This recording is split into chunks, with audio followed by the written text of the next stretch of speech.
kalian atau kita ini umat Islam itu umat terbaik, gitu kan. Jadi artinya sudah mendapat stempel, mau editor, mau kameramen, ini Muslim semua misalkan. Ya berarti umat terbaik kalau dia Muslim. Saya pernah 9 bulan saya di teras di halaman Masjid Sabilillah. Ada yang nggak tahu, di Kota Malang sangat besar kan, di Blimbing itu jualan majalah bekas.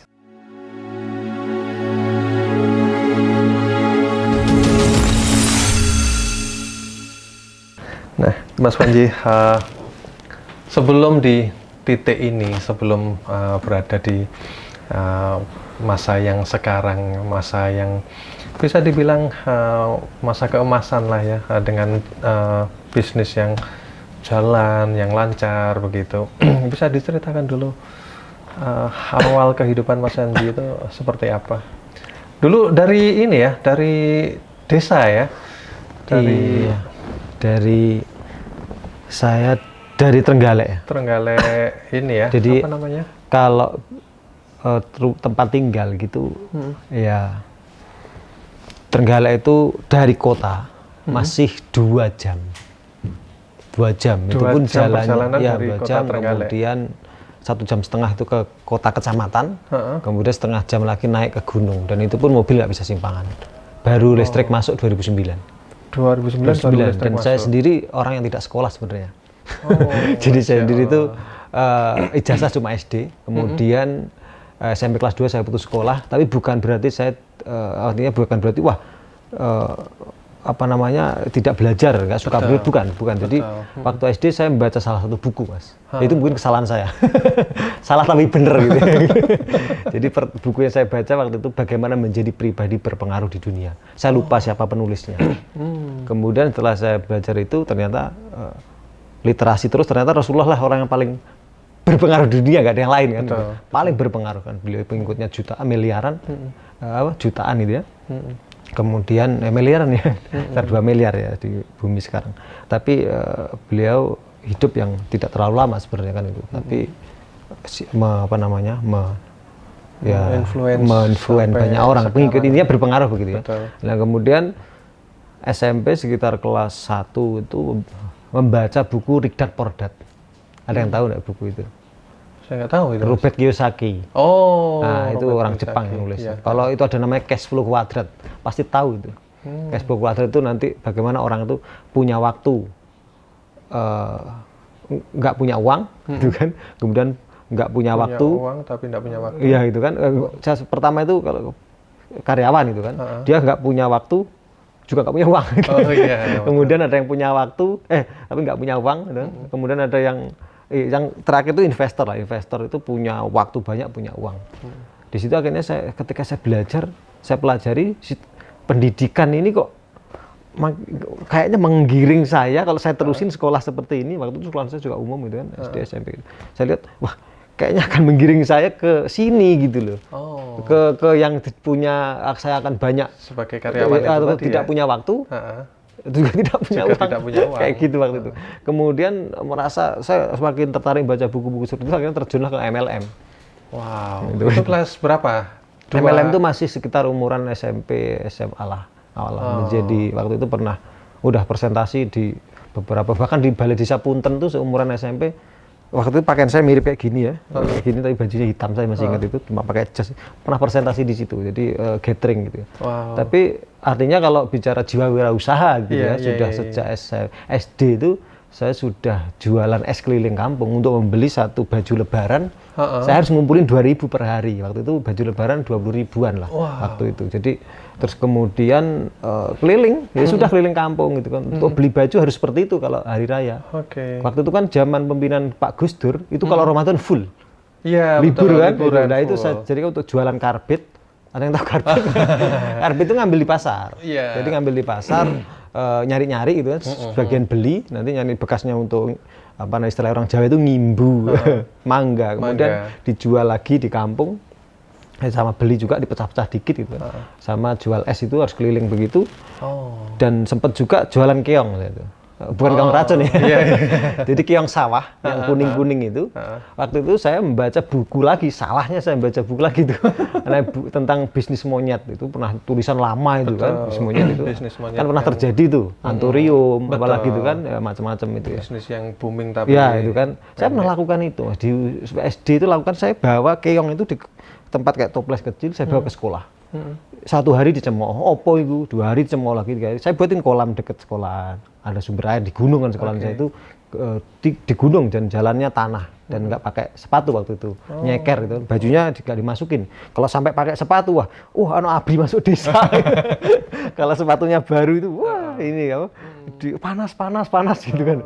Jadi tradisi itu sangat kental dulu, pembulian sejak kecil itu. Nah, waktu kami buat kolam, kemudian beranak, keong-keong tadi, lama-lama menjadi hobi di mereka. Oh, bagus ya, akhirnya beli. Mereka beli ke saya. Tapi booming, kemudian teman-teman tahu nyarinya di mana sumbernya itu kan. Jalan kaki beberapa kilo ke sawah yang nggak turun di bawah kan, rumah saya kan di gunung kan, itu ketemulah tempatnya, akhirnya nggak laku. Jadi pernah saya coba bisnis seperti itu dulu, jualan ya. Karena mengaplikasikan coba apa yang saya baca gitu. Waktu itu di SD seperti itu, Mas. Jadi SD itu sudah jiwa bisnisnya udah muncul ya? Mungkin terpaksa karena nggak ada. Karena ilmu multi level marketing itu tetap saya lakukan sejak sekarang. Sampai sekarang. MLM itu kan, cuman sekarang produknya beda. Karena produknya adalah apa saja kebaikan. Jadi MLM itu berawal dari mengaji lalu mengajarkan. Nah itu. Mengaji lalu mengajarkan. Jadi ngajak aja orang ngaji, kemudian ya diajarkanlah sebisa mungkin. Cuman dengan konsep ya masih sama lah gitu kan. Atau MLP, multi level pahala. Dan itu insya Allah ya lebih mudah untuk diperkembangkan secara eksponensial begitu ya. Dan itu yang dilakukan sekarang ya? Iya, ngomong SD nggak pantas ya, jangan apa? Berkembang piak. Berkembang piak. Nah itu yang aktivitas yang dilakukan saat ini ya, sekarang ya, untuk MLM versi yang sekarang gitu ya? Iya. Itu bagaimana Mas ceritanya? Iya, jadi tentu semua berawal dari apa yang saya sampaikan di awal tadi. Saya tadi menyampaikan 3 hal. Yang pertama tentang hidayah, 3 tahapan hidayah, gitu kan. Kemudian yang kedua tadi bagaimana, dari mana kita berasal, untuk apa kita hidup, dan kemana setelah kita mati, gitu kan. Kalau itu kita pernah baca ada satu buku yang menarik itu bahas tentang itu, bagaimana memecahkan itu. Artinya gini, setelah kita paham dari mana kita berasal kan, untuk apa kita hidup. Nah, kemudian kita bertanya pada diri kita, apakah kita hidup tadi untuk cuma untuk nikah, untuk nambah anak saja, gitu, untuk bisnis saja, untuk ya mungkin ngopi saja, gitu kan?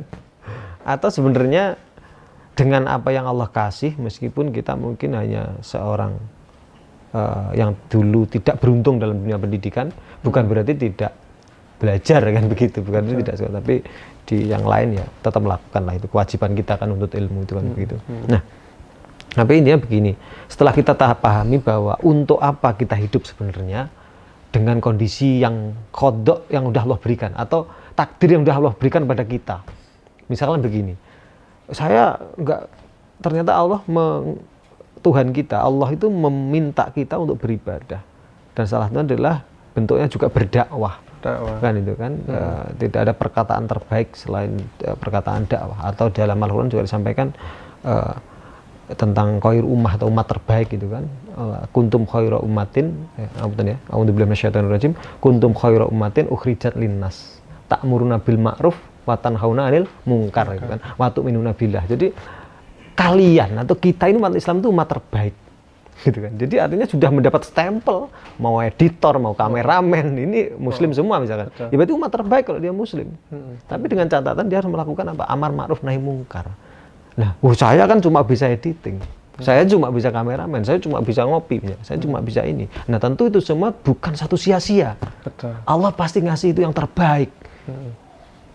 Pasti bisa digunakan untuk amar ma'ruf nahi mungkar. Apapun yang kamu miliki. Makanya kami juga membuat namanya ngopi gratis. Nanti bisa foundernya, saya co-founder di situ ya. Founder utama bisa dihadirkan nanti di sini.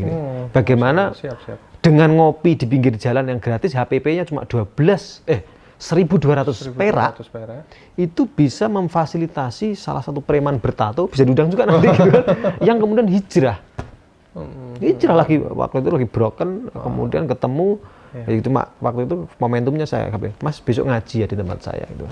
Kemudian kita ada kajian umum gitu ya, nanti galau antum pernah datang kan itu. Jadi datang ke situ. Nah, datang dan kemudian istiqomah, materinya tentang keluarga, akhirnya kemudian hijrah, memutuskan untuk ya tatonya masih ada tapi sudah berbeda amalan dalam hidupnya. Dari ngopi gratis di pinggir jalan yang HPP-nya cuma segitu. Tapi menjadi amal jariah yang sangat luar biasa. Itu juga ternyata hanya bisa bikin kopi yang enak saja. Dengan kopi kita pilih yang kopi yang paling mahal itu padahal. Yang HPP 1.200 itu udah kopi yang enak, tapi kita roasting sendiri, kita kawal betul kopinya gitu ya. Sampai kemudian disajikan dengan rumus yang benar-benar terbaik. Karena ya memberi yang terbaik gitu. Kemudian disajikan, disitulah kita ngobrol. Jadi kan contoh Mas, ngapunten saya kasih dah. Misalkan jenengan itu katakanlah seorang preman atau apa. Datang ke ngopi gratis. Saya kasih kopi panas, langsung diminum seruput pergi atau nunggu dingin? Nunggu dingin. Betul. Paling nggak setengah jam itu. Betul. Nunggu dingin sampai, dan ngopi itu nggak mungkin langsung gelegek gitu kan. Langsung teh itu kan. Pasti dikit-dikit gitu ya. Paling nggak 1 jam. Dan itu momentum untuk disitulah momentum kita untuk berbicara.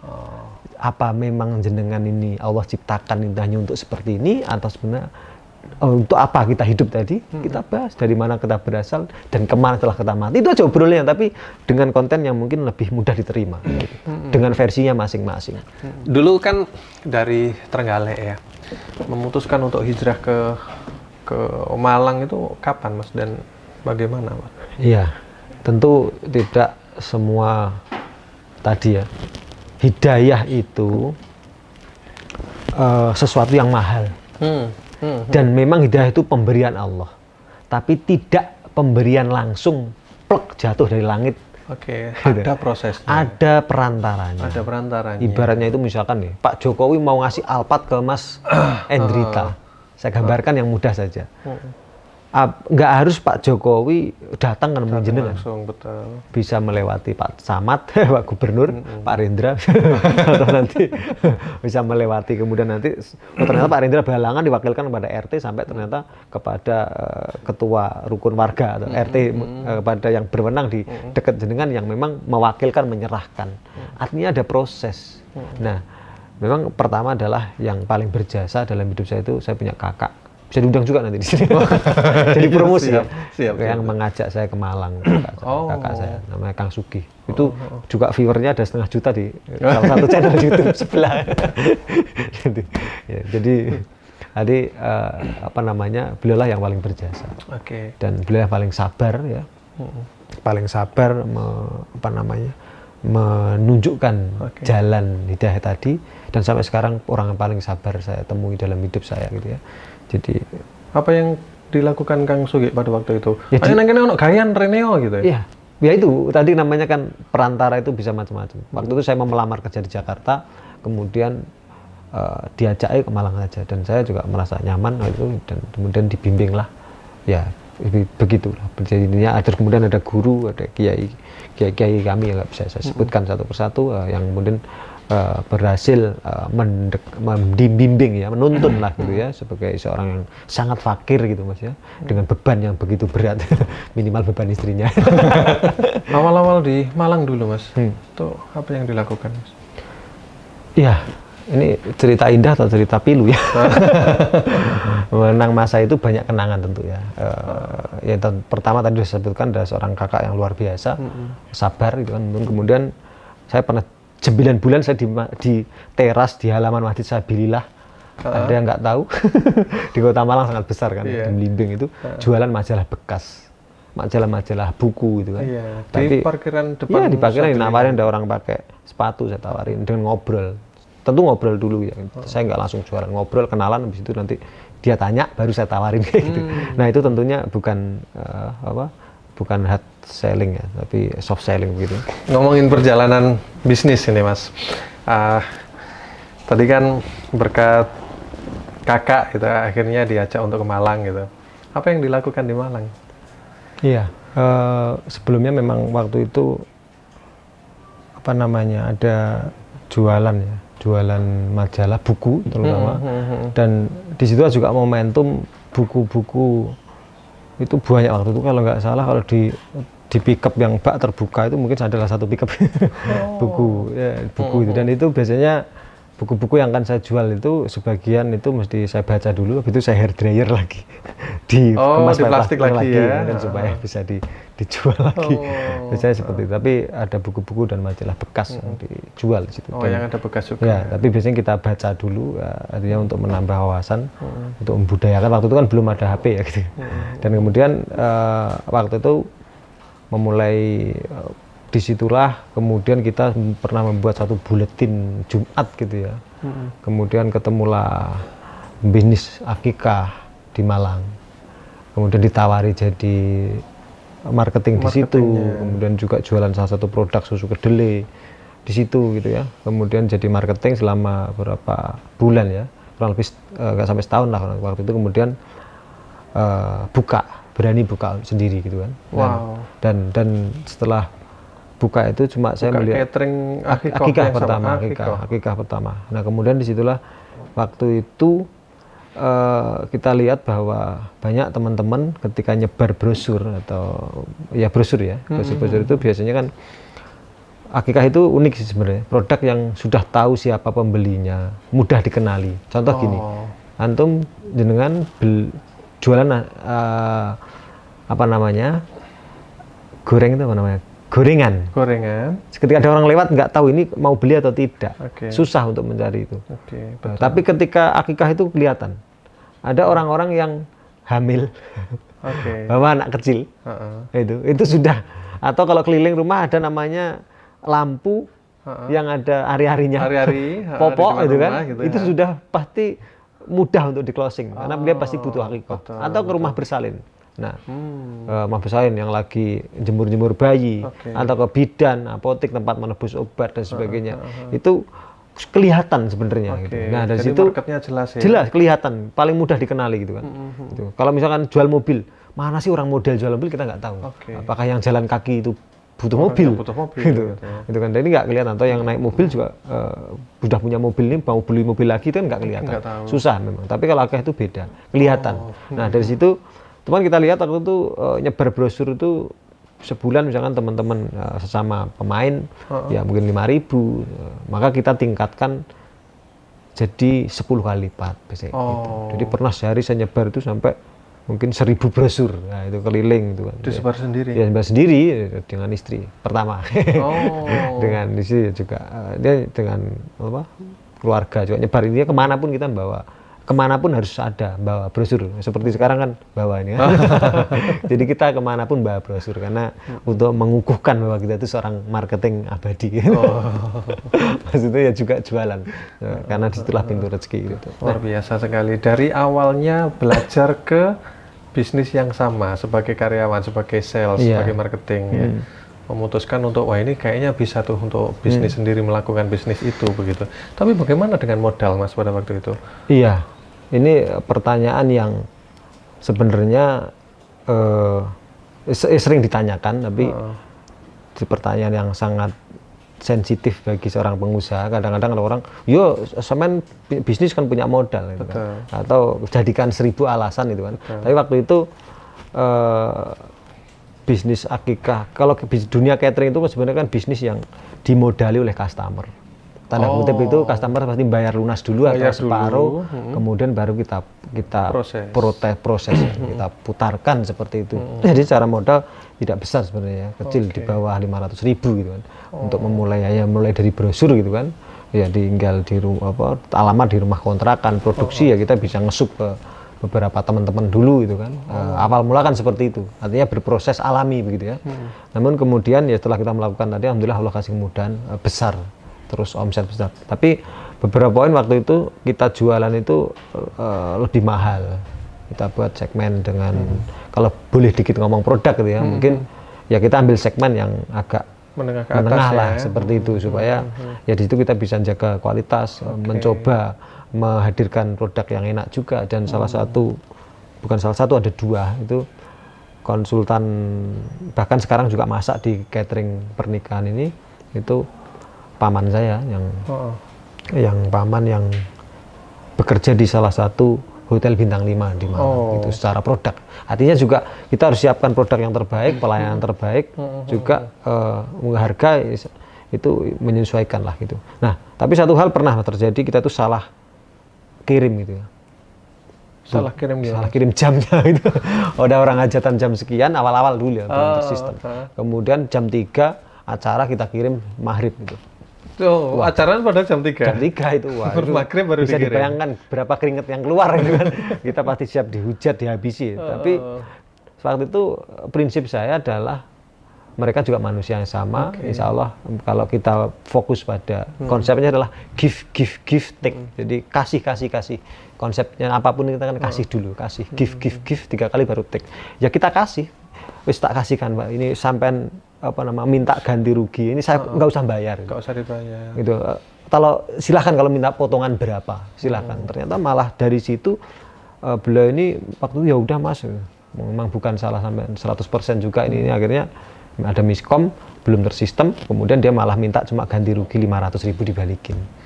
Kemudian malah dari tanggung jawab itu kita berani menghadapi orang ini, malah Masya Allah sampai sekarang menjadi customer loyal, bahkan memasarkan kepada saudara-saudara dan koleganya begitu. Jadi mungkin itu ilmunya Bob Sadino ya gitu ngasih. Tapi kita tidak sengaja waktu itu. Jadi berjalan alami, Allah tuntun saja seperti itu. Ya mungkin dengan modal sedikit pengalaman gitu. Dan tadi saya pernah kerja di tempat yang sama begitu. Nah ini sampai sekarang alhamdulillah masih menjalin hubungan baik. Gitu. Dari tempat pekerjaan yang dulu ya. Dan kami itu jadi partner sekarang ya. Dan saya pernah salah satu produk itu juga saya bekerja sama dengan beliau. Bekerja dengan beliau sampai sekarang. Kemarin saya ngambil juga 3 paket salah satu produk yang saya berikrar dalam diri saya sampai di tahun di 10 tahun lebih ini, tahun ke-12 ini saya tidak memproduksi produk itu. Walaupun sebenarnya bisa. Bisa, tapi saya pengen menjalin hubungan terus dengan beliau. Karena beliau juga salah satu guru lah, begitu. Meskipun waktu itu saya sebagai marketing di sana, gitu. Kayak seperti itu, Mas. Berarti bisnisnya juga sampai sekarang masih berjalan ya, lancar ya, untuk yang mantan karyawannya dulu itu. Sampai sekarang justru malah menjadi partner ya? Ya, alhamdulillah berpartner. Dan ya memang kalau kemarin bicara COVID, semua kena lah Mas itu. Plus minusnya COVID itu luar biasa. Jadi dulu apakah menjadi cobaan yang sangat berat pada waktu itu? Pas COVID ya? Iya. Kalau kita lihatnya dulu pas hari-hari itu siapa yang nggak berat menjalani itu ya, dengan sistem udah berjalan, karyawan sudah ada, karena sudah seperti jadi. Bicara HRD ya, artinya bagaimana ngelola karyawan, itu saya pakai teknik HRD langit ya.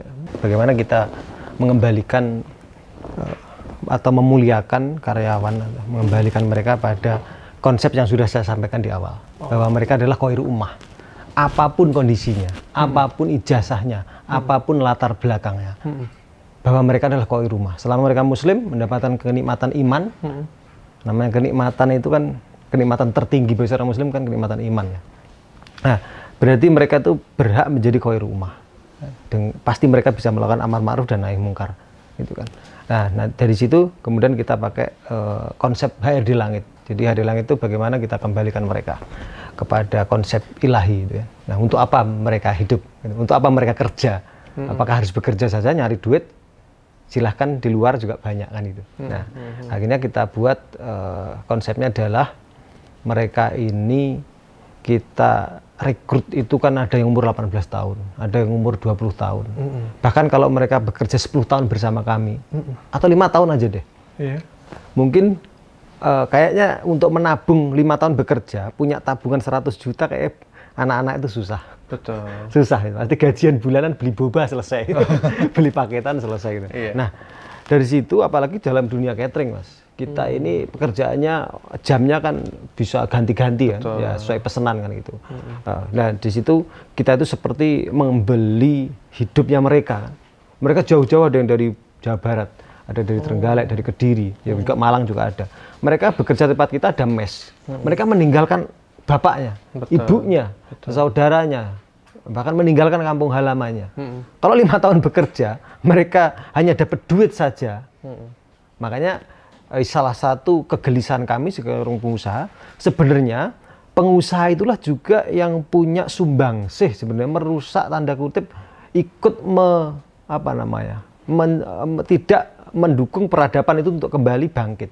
Satu contoh begini, jika ada saya aja pengusaha yang kecil di salah satu divisi bisnis itu 15 karyawannya misalkan yang di divisi Akikoh. 15 orang ini kita beli hidupnya, Mas. Kalau dia 5 tahun, dia 5 tahun kayak mengabdi aja pada kita. Coba kalau itu dilakukan oleh 1000 pengusaha di Indonesia. Dan orang masuk ke dalam perusahaan kita, dia cuma ya pokoknya yang jago konten, 5 tahun konten terus dia. Betul. Yang nyusuk sate terus. Nyusuk sate. Kapan dia belajar ilmu rumah tangga? Kapan dia belajar ilmu didik anak? Oke dulu, tapi kan kewajiban belajar belum tentu dia dapatkan juga sebelumnya. Betul. Nah dari situlah kemudian kami melakukan inisiatif membuat AHR di langit bahasanya gitu. Apa yang dilakukan para pengusaha? Pengusaha itu dari screeningnya pertama awal seleksinya adalah mereka harus siap ngaji, sholat dan sebagainya. Ya pertama adalah kajian umum, kasih pemahaman umum ya diselesaikan dulu dari mana berasal dia, untuk apa dia hidup, artinya untuk apa dia bekerja, apakah untuk membahagiakan orang tua cukup ngirim saldo, atau sebenarnya orang tuanya berharap dia menjadi anak yang soleh, punya pahala investasi yang banyak, gitu kan? Jangan-jangan seperti itu yang diinginkan Allah dan orang tuanya. Betul. Supaya nanti kalau orang tuanya meninggal bisa panen pahala. Nah, tapi bagaimana dengan kondisi karyawan zaman sekarang? Nah, itu nanti menjadi renungan kita bersama ya, gitu ya. Bahwa kita juga berhak memberikan sesuatu yang lebih. Maka dikasih kajian umum, kajian tahsin, terutama adalah tahsin dari baca Al-Fatihahnya. Sholat itu kan meninggalkan, bisa mencegah perbuatan keji dan mungkar. Artinya nanti meminimalisir juga keribetan dalam berbisnis itu, dalam dunia karyawan juga itu, dunia tim ya. Tapi syaratnya juga harus paham rukun-rukunnya. Salah satunya adalah kita perbaiki Al-Fatihahnya. Kita panggil guru yang punya sanad sampai Rasulullah. Ya dengan cara yang happy, belajar bareng itu kan, nanti ada reward itu kan, ada segala macamnya. Kemudian tambah, mereka nggak selesai pengen belajar bahasa Arab, kasih. Karena ya memang salah satu umat Islam ini kenapa menurun, karena pemahaman bahasa Arabnya bukan menjadi satu yang gue banget apa ya. Lebih senang bahasa Inggris gitu kan. Ya. Meskipun sekarang udah mulai luar biasa gitu ya. Tapi dari kalangan orang-orang yang umum mungkin dulu sekolahnya cuma tidak mencicipi bangku pesantren, tidak mencicipi bangku madrasah, ternyata sekolahnya SD, SMP, SMA. Dulu terakhir belajar mungkin pas lagi TK gitu kan. Nah, bagaimana mereka? Apakah cukup dengan menabung uang untuk menyambut kehidupan rumah tangganya yang berat? Mengabdi pada masyarakat yang berat dengan kehidupan yang seperti ini. Maka kemudian kita buatlah satu konsep. Nah, konsep di langit tadi, ngaji 4 kali seminggu. Karyawan ini 4 kali seminggu. 4 kajian, jenis kajian. Rebuan yang umum, kemudian ada kajian bahas ya, sharing-sharing seperti ini, kemudian ada yang tahsin sama bahasa Arab. Nah, dari situ apa yang terjadi? Di luar apa yang saya bayangkan, Mas. Anak-anak yang pernah dulu ngapunten, ini nanti disensor ya. Dulu tuh pernah tanda kutip oleh orang Jawa itu salah satu karyawan saya itu ya ditangkap warga karena berbuat sesuatu gitu ya. Oke. Kemudian saya tahu itu. Ya, kayak gitu ya. Kemudian ngaji. Kemudian ada yang mereka itu juga tidak pernah mencicipi pesantren. Ngaji terus gitu, dikaji. Selama 3 tahun kemarin di Ramadan kemarin, ini mau Ramadan lagi ya, dipanggil di beberapa musola ngisi kultum sama jadi imam di situ. Padahal backgroundnya mereka bukan pesantren. Betul. Artinya apa? Bahwa sebenarnya apapun kondisi kita, kalau kita tahu ketiga konsep tadi, kita itu bisa menyalurkan itu untuk membangun peradaban. Nah, artinya apa? Tidak ada CCTV. Alhamdulillah belum pernah ada ya, karyawan ngentit tanda kutip. Karena mereka semua satu. Mereka tahu kalau mau ngambil, Allah tuh saya di sini ngapain? Ada CCTV. Dia tahu dari mana, untuk apa dia kerja, tahu.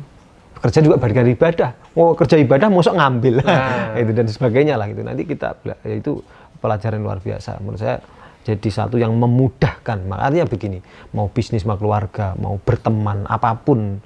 Sebenarnya kalau kita menemukan kebahagiaan tertinggi kita sebagai seorang beriman artinya percaya kepada semua tuntunan tadi, terima plek gitu aja, udah terima aja, itu baik insya Allah. Nah, artinya mudah, insya Allah akan mudah. Sulit ada, tapi kapasitas kita dinaikkan, insya Allah begitu. Jadi kesulitan datang, kapasitas naik. Mereka nanti mas karyawan ini kalau udah menikah, coba, apakah ada garansi mendapatkan istri yang teriman? Nggak ada. Setidaknya dia bisa mendevelop nanti caranya merubah. Apa yang dirubah? Maka dalam satu buku pernah saya baca itu, yanhadul insanu bima mindahu min fikrin. Kalau pengen bangkitnya manusia itu karena cara berpikirnya kan gitu. Jadi terubah mindsetnya, sudut pandangnya rubah terhadap dia kerja, terhadap uang, terhadap temannya. Oh, melihat teman baru, wah ini harusnya dibully. Kan gitu kan, biasanya gitu kan. Nah berarti kalau di kita sudah enggak, ini adalah sasaran dakwah. Kalau teman antum selama ini belum sergap ngaji, antum harus menjaga teman antum supaya ngajinya sergap, supaya sergap. Jadi manpowernya bermain, bukan lagi kita yang menjadi CCTV, tapi CCTV-nya teman-temannya dan yang ada di atas, dan itu sangat memudahkan. Kalau jalan ke sana nggak ada CCTV sampai sekarang. Tapi kemarin waktu itu sempat kecurian beat, tapi dicuri karena di luar. Di luar ya, pencurian. Tapi boleh pakai CCTV juga baik. Waktu itu tetap penting. Tapi maksudnya CCTV sekuat apapun, kalau kemudian tidak dibangun dari dalam dirinya, itu. Jadi insya Allah ya itu yang memudahkan seperti itu. Jadi itu, karyawan itu sampai sekarang tidak hanya fokus untuk dalam bekerja, tapi juga keimanannya juga tetap dijaga. Mereka juga melakukan satu contoh, misalkan teman-teman di situ di majelis anti galau itu tempat umum untuk kita ngumpul setiap Rabu itu juga menelurkan beberapa teman-teman luar biasa. Salah satunya adalah sekarang jadi ketua X-Bank Malang. Nah, yang punya rumah, yang rukonya dipakai rumah makan gratis. Viral itu kan waktu itu kan di Malang. Dan beliau juga salah satu yang kita developnya bareng-bareng bersama tim, dan artinya beliau juga bareng saling lama kita develop bareng dilakukan pembinaan di situ. Ya kita saling sharing menunjukkan tujuan hidupnya kita mau apa, kemudian bareng-bareng kita wujudkan, dan itu luar biasa. Artinya dari tim karyawan juga menjadi, kalau dia sudah sadar bahwa dirinya adalah qair ummah, maka dia akan melakukan amar ma'ruf. Nahi mungkar itu kan memang satu yang berat ya. Betul. Tapi kalau ngajak kepada kebaikan itu, berarti dakwah mas. Iya, dakwah sebenarnya. Pahalanya dakwah itu seperti apa sih? Kan harus kita pahamkan. Nah, karyawan kita pahamkan pakai konsep multi level marketing tadi. Terima kasih Mas Panji, sangat luar biasa sekali hari ini ngobrolnya, terutama di episode yang awal-awal tadi. Sangat luar biasa. Semoga menginspirasi buat teman-teman semuanya ya. Dan satu yang pasti, ijazah SD ya, ijazah SD tentu sangat berbeda begitu. Tapi yang penting ternyata adalah ijazah yang dari langit gitu.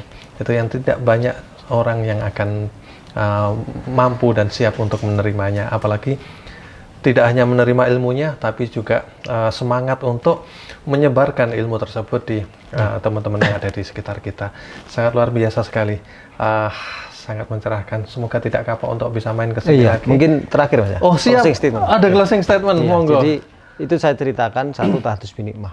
Kedua, apapun background kita, jangan pesimis. Betul. Allah pasti kasih jalan ketika kita mau menapaki jalannya. Artinya baik apapun background pendidikan kita, bagi yang teman-teman kurang beruntung, artinya asal mau sungguh-sungguh, tetap membuka diri, tetap temukan kebenaran yang tidak terbantahkan tadi, gitu kan, petunjuk-petunjuk yang benar, insya Allah Allah kasih jalan. Dan ini sebagai motivasi buat kita semua, dengan modal yang dengkul apa yang kita miliki tadi, insya Allah, apalagi teman-teman sudah punya potensi yang lebih daripada kami di waktu itu. Jadi itu sih. Sangat luar biasa sekali. Luar biasa. Terima kasih Mas. Sama-sama. Saya pamit undur diri. Saya Andrita. Assalamualaikum warahmatullahi wabarakatuh. Waalaikumsalam warahmatullahi wabarakatuh.